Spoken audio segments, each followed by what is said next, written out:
안녕하세요. 이번 시간에는 인공지능을 위한 기술이라고 해서 인공지능에서는 어떠한 기술들이 이제 만들어졌고 활용될 수 있는지에 대해서 알아보는 시간을 갖도록 하겠습니다. 우선 인공지능에 대해서 이제 좀 아는 게 중요하게 될 거고요. 그러면서 인공지능을 활용하기 위한 이제 주변 기술들에 대해서도 이야기를 해보는 시간을 갖도록 하겠습니다. 조금 전에 이제 인공지능의 주변 기술이라고 했는데요. 대표적인 예로는 IoT라든지 또는 클라우드라든지 이런 것들이 이제 존재하게 될 거고요. 이러한 이제 서비스들을 또 이제 연계해서 같이 하고자 한다면 이제 GPU가 또 필요하게 되겠죠. 그러면서 GPU에 대한 내용도 잠깐 이야기하고 GPU에 대한 내용을 이야기하다 보면 또 병렬 처리라는 것에 대해서도 언급을 할 수가 있게 될 겁니다. 그러면서 이런 인공지능에서 가장 중요한 것은 데이터를 어떻게 쌓고 이 데이터들을 가지고 어떻게 훈련할 수 있냐, 학습할 수 있냐가 굉장히 중요한데요. 이 챕터에서는 MNIST라는 이제 숫자 이제 이것을 인식하기 위한 알고리즘에 대한 내용을 조금 설명해 보도록 하고요. 그러면서 Kaggle이라는 것을 가지고 데이터베이스를 이제 쌓기 위해서 이제 하나의 사이트가 또 필요하거든요. 뭐 필요하다기보다는 이 사이트를 통해서 많은 사람들이 이제 각각의 주제에 맞는 데이터를 어떻게 쌓을지 또 어떻게 프로그래밍을 할지 등등에 대해서 이제 나누는 의견을 나누는 공간이 있습니다. 그것에 대한 내용도 한번 이야기를 해보는 시간을 가져보도록 하겠습니다. 먼저 이제 디지털 세상이라고 해서 이제 먼저 컴퓨터에 대한 기본적인 개념을 이제 이야기해 보도록 할 건데요. 컴퓨터는 크게 이제 디지털 데이터라고 얘기합니다. 뭐 항상 하는 얘기 중에 하나가 정보와 데이터의 차이가 무엇입니까? 이런 이야기도 하게 될 거고요. 그러면서 정보라는 게 도대체 뭐냐? 네, 컴퓨터에서의 정보는 디지털 정보를 의미하게 됩니다. 우리가 이렇게 말로 하거나 또는 손으로 글씨를 쓰거나 등등의 것들은 아날로그 데이터들인데요. 컴퓨터로 저장이 되고 기록이 되면서부터는 디지털 데이터로 활용이 되고 있습니다. 이러한 디지털 데이터는 0과 1로 이루어져 있고요. 0과 1로 이루어진 이러한 신호들을 가지고 우리는 데이터, 정보를 표현을 하게 됩니다. 이러한 디지털 데이터들은 뭐 TV를 켠다, 끈다, 전등을 켠다, 끈다, 네, 전기가 들어왔다, 나왔다, 나갔다 등등의 것처럼 0과 1로 온과 오프의 이제 선택지로 표현이 되는 것들을 우리는 디지털 정보라고 하고요. 이러한 0과 1의 신호는 정보가 있는지 없는지의 상태를 표현할 수 있는 하나의 이진 신호로 표현을 하게 되는 것들입니다. 이런 것들이 바로 이제 우리가 컴퓨터에서 사용되는 데이터 정보라고 이야기할 수 있고요. 최근 근래에 이제 이런 데이터를 표현하기 위해 0과 1로 표현하는 거 이외에도 좀 더 다양한 데이터를 표현하는 방법들에 대해서 이제 기술이 이제 만들어지고 있고요. 물론 과거부터 이제 사용이 되었긴 합니다만 그냥 마치 꿈의 기술처럼 표현이 됐었습니다. 하지만 요즘은 조금 더 가까워져 갖고 양자 컴퓨팅, 양자 코드, 양자 시스템 등과 같이 이제 또 기존의 이제 컴퓨터 시스템이 아닌 또 다른 형태의 데이터를 표현하는 방법이 더 다양하게 많아졌다는 것을 알 수 있는 시스템이 조금씩 이제 구현이 되고 있습니다.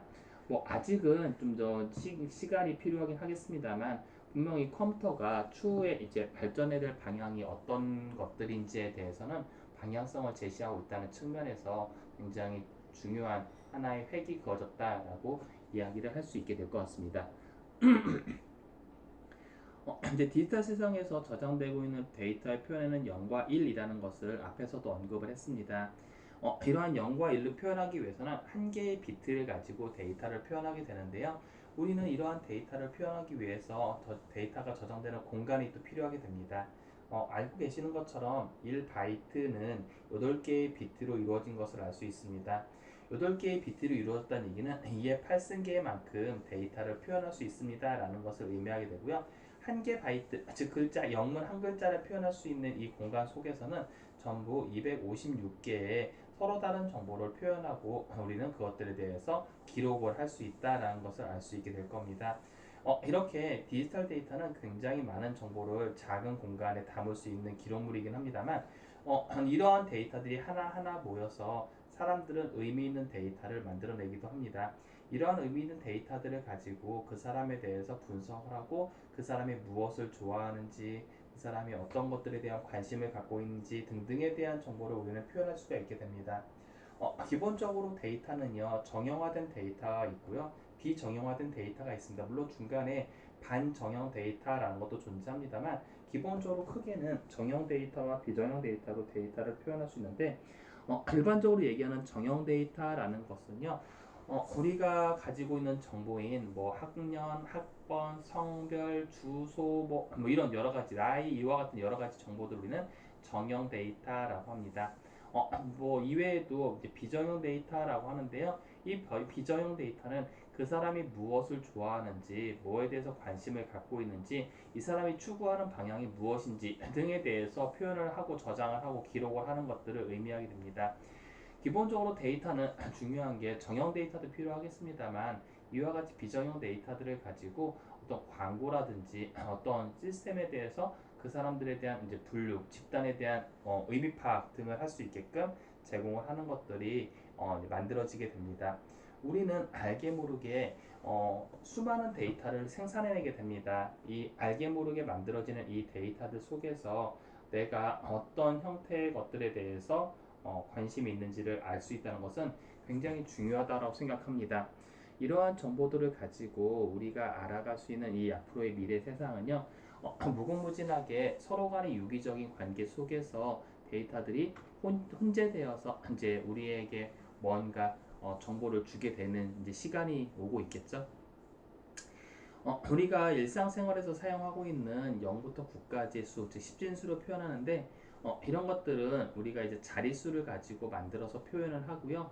이런 것들은 기호의 수가 너무 많아져서 사용하기 어렵기 때문에 자릿수를 만들어서 이제 우리는 표기하고 활용을 하게 됩니다. 기본적으로 이제 화면에서 보시는 것처럼 423이라는 숫자 데이터를 십진수로 표현을 하면 어떻게 됩니까? 이제 100의 자리가 4개, 10의 자리가 2개, 1의 자리가 3개와 같이 표현이 되는 것을 알 수 있을 거고요. 이렇게 이제 100의 자리가 4개, 10의 자리가 2개, 1의 자리가 3개 이것들을 총 합해서 말을 하면 423이라는 숫자, 십진수로 표현이 되는 것을 알 수가 있습니다. 이와 같이 이제 십진수가 아닌 이진수로 표현을 한다라고 한다면 101이라는 데이터가 있다고 할게요. 그랬을 때 이 101이라는 데이터를 가지고 지금 이제 여기 2의 0승, 2의 1승, 2의 2승의 데이터로 표현을 합니다. 2의 0승이니까 뭐예요? 1이죠. 2의 1승은 2고요. 2의 2승은 4가 됩니다. 따라서 이제 앞에 숫자가 1이 있다라는 얘기는 해당하는 숫자만큼의 값을 가지고 있구나라는 것을 의미합니다. 자릿수가 중요하다고 했죠. 얘는 2의 0승, 2의 1승, 2의 2승인데요. 그러면 1 곱하기 2의 2승이 뭐예요? 4가 되겠죠. 그 다음에 두 번짜리는 0이니까 2의 0, 1승은 어때요? 네, 이제 0에다가 2의 1승을 아무리 곱해봤자 의미가 없잖아요. 그렇기 때문에 0이라는 값을 갖게 될 거고요. 마지막 뒤에 있는 첫 번째 자리, 이제 1은 어떻게 돼요? 2의 0승이니까 1 곱하기 1이라고 해서 전부 5라는 숫자 데이터 1, 0, 1을 이진수로 표현을 하면요, 숫자 십진수로 5와 같은 값인 것을 우리는 알 수가 있습니다. 이처럼 이진수와 팔진수와 십진수와 십진수처럼 각각의 숫자 데이터들을 가지고 각각의 진법으로 바꾸어서 표현을 할 수 있다라는 것에 대해서 알고 계시면 좋겠습니다. 지금 화면에서 보시는 것처럼 이진수와 십진수를 각각 표현해서 같은 값을 의미하고 있다는 것을 알 수가 있고요. 그래서 우리는 이런 것들을 0과 1로 이루어진 이진수 데이터 한 자리 한 자리를 비트라고 표현하고요. 8개의 비트가 모여서 1 네, 바이트가 만들어지게 됩니다. 이렇게 해서 만들어지는 이러한 것들은 바이너리 디지트라고도 표현을 하고요. 이런 비트 데이터를 가지고 0과 1로 이루어서 표현을 하는데, 이때 8개의 비트를 묶어서 하나의 정보 표현 단위로 사용합니다. 좀 전에도 얘기했지만 이것들이 뭐라고 한다고요? 1바이트라고 정보를 표현을 하게 됩니다. 이렇게 해서 8개 앞에서 잠깐 언급했던 것처럼 8개의 비트를 하나로 묶어서 표현을 하면 몇 개의 데이터를 표현할 수 있다고 했어요? 전부 256개의 데이터를 표현할 수 있습니다. 와 같이 이야기를 한 것을 알 수 있습니다. 기본적으로 이제 컴퓨터는요 7개 또는 9개의 이진수 묶음으로 정보를 표현했는데 이런 것들은 영문 알파벳과 특수문자 그리고 이런 것들에 대한 비트를 추가하다 보니까 기본적으로 8개의 비트 묶음을 가지고 정보를 표현하는 단위로서 사용을 하게 된 것을 우리는 알 수 있습니다. 이제 기본적으로 이런 0과 1로 만드는 것은 아까도 얘기했지만 비트 8개로 모아진 것을 바이트라고 합니다. 있다는 것 정도만 기억해 주시면 되겠고요. 근데 이제 뭐 여기는 현재 표현되어 있지 않습니다만 영문 데이터를 표현하기 위한 문자 포맷 단위를 뭐라고 하냐면 아스키 코드라고 합니다. 네. 혹시 한 번씩은 뭐 보시지 않았을까라고 하고요. 이걸 아스키라고 하고요. 이렇게 만들어진 아스키 코드를 가지고서는 몇 개의 바이트, 7개의 네, 데이터 비트인 비트와 한 개의 비트로 이루어진 부호 비트로 만들어진 것을 우리는 알 수 있습니다. 이와 다르게 이제 영문뿐만 아니라 한글이나 한자와 같은 문자를 표현하기 위해서 만들어진 데이터가 있는데요. 이런 것도 우리는 유니코드라고 합니다. 그래서 유니코드와 아스키 코드 각각에 대해서 기억을 해주셨으면 좋겠습니다. 또한 디지털 데이터를 표현하기 위해서 다음과 같이 표현을 할 수 있습니다. 이제 1비트는요 이렇게 표현을 하고 0과 1로 이루어졌던 걸 알 수 있고요. 1바이트는 8개의 비트가 모아져서 하나로 표현이 된다는 것을 알 수가 있습니다. 이처럼 우리가 이제 바이트와 킬로바이트는 몇 배 차이예요? 2의 10승만큼의 차이고요. 또 1메가바이트와 1킬로바이트는요 역시 2의 10승만큼씩 계속 차이가 벌어지게 됩니다. 즉 2의 10승은 얼마예요?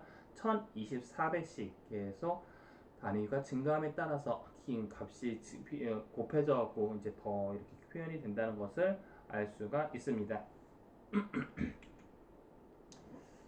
이렇게 이제 데이터의 용량이 실제적으로 어느 정도의 데이터를 표현하는지 한번 확인해 보는 시간을 가져보도록 하겠습니다. 우리가 이제 컴퓨터 하드디스크에 1TB가 보통 이제 저장 공간으로서 잡고 있는 분들도 있을 겁니다. 이분들은 약 500시간 정도 분량의 동영상이 이제 모아져 있다라는 것을 알 수 있고요. 바꿔서 얘기하면 이제 2GB 정도가 1시간 정도 분량의 동영상이다라는 것을 알 수 있겠죠. 물론 이제 화질이나 이런 거 떨어지면 이제 1000시간 분량의 동영상도 저장할 수 있게 될 거고요. 심지어는 2000시간 분량의 이제 동영상도 저장을 할 수 있게 될 겁니다. 물론 그러다 보면 화질이 좀 떨어질 수밖에 없는 거고요. 이처럼 우리는 이제 요 각각의 데이터가 이 크기에 따라서 얼마나 큰지 우리는 알 수가 있게 될 겁니다.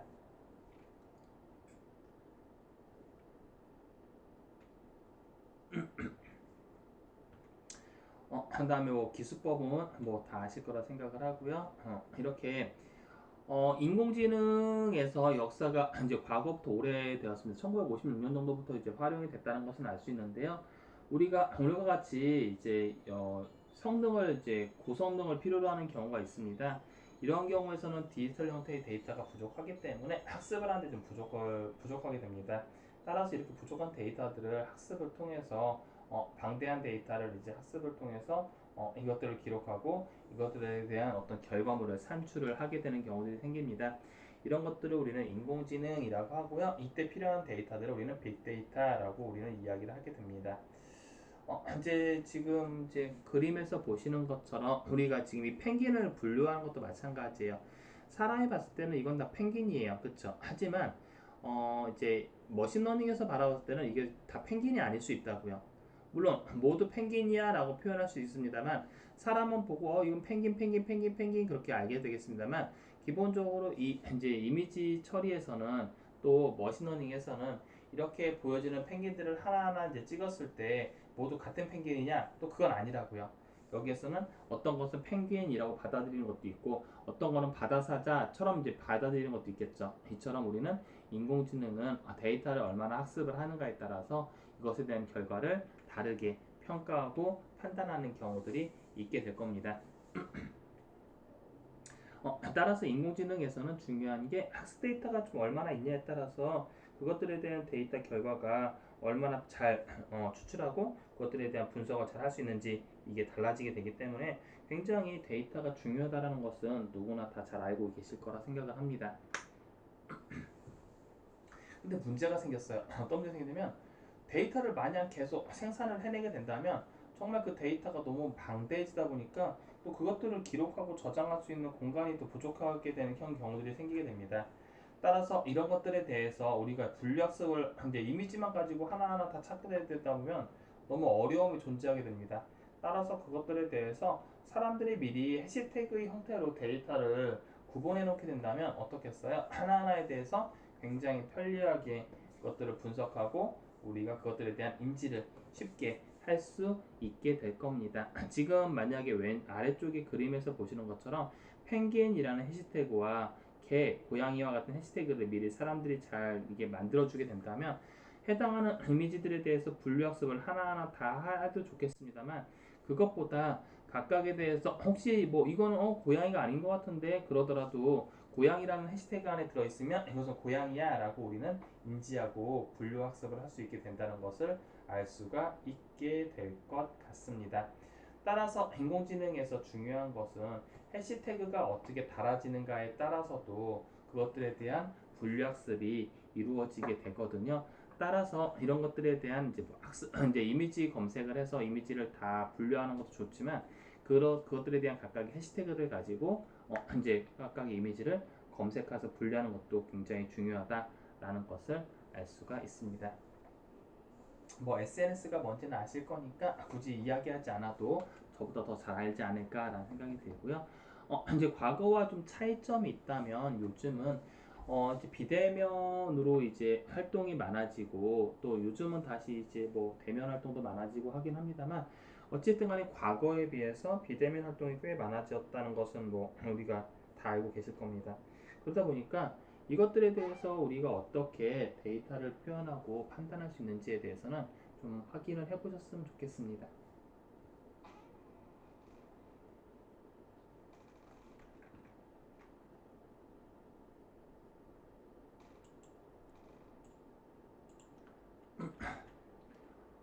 우리가 이제 이러한 인공지능에서 SNS를 통해 데이터가 굉장히 많이 만들어진다는 것을 알 수 있습니다. 왜냐하면 그 전까지는 단순하게 우리가 데이터를 생산해낼 곳이 많지 않았거든요. 단지 그냥 검색을 한다던가 유튜브를 본다던가 뭐 이런 게 다였는데 이제 SNS가 사람들에게 많이 자리를 이제 차지하게 되면서 친구들 사이, 서로 모르는 사람 사이에 서로 데이터를 공유하면서 이것들에 대한 이제 각각의 데이터들이 늘어나게 된 것을 우리는 알 수 있게 될 겁니다.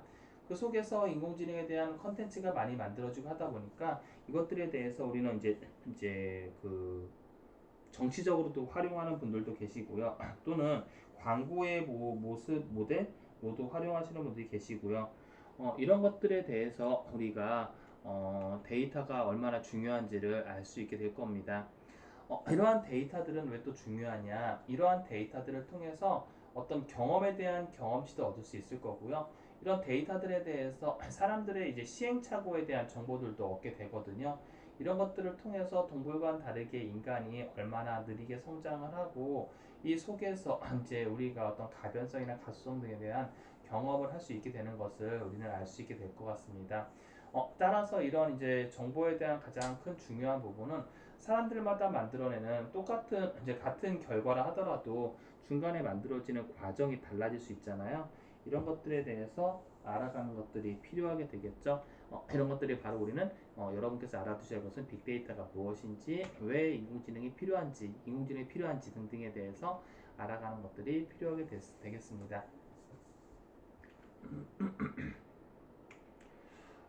이제 이 부분 좀 알아주셨으면 좋겠는데 아까 좀 전에 얘기했던 것처럼 빅데이터는요 이제 기존의 데이터베이스 도구에 저장되는 그런 것들 말고도 이외에도 아까도 잠깐 앞에서 언급했던 것처럼 정형화된 데이터와 비정형화된 데이터들을 가지고 결과를 분석하는 기술에 대해서 이야기를 하게 되었습니다. 아까 앞에서 얘기한 것처럼 정형화된 데이터는 뭐라고 했었죠? 네, 우리의 정보를 나타내는 누구나 다 알 수 있는 이런 것들 우리는 정형화된 데이터, 정형 데이터라고 하고요. 비정형 데이터는 이제 이것들에 대해서 우리가 그것들을 이제 직접적으로는 아니지만 그 데이터 생산되는 데이터들을 가지고 이 사람이 무엇을 좋아하고 어떤 것들에 대한 관심을 갖고 있는지 등등에 대해서 알 수 있도록 보여주는 것들을 비정형 데이터라고도 하고요. 뭐 이외에도 이미지나 동영상이나 사운드와 같은 것들도 우리는 비정형 데이터라고도 하기도 합니다. 그래서 이제 빅데이터는 이런 것들에 대한 데이터를 추출하고 그 결과를 기반으로 해서 분석하는 내용들에 대해서 알 수 있도록 해가는 것을 우리는 확인할 수가 있게 됩니다.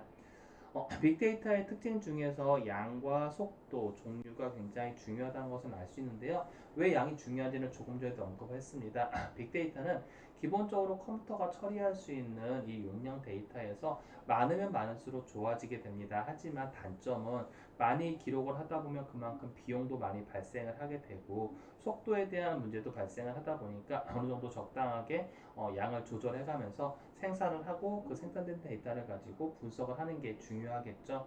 또한 이제 사물 인터넷 IoT와 같은 경우에는 센서와 센서 사이에서 데이터가 서로 공유하고 서로 정보를 주고받기도 하게 될 겁니다.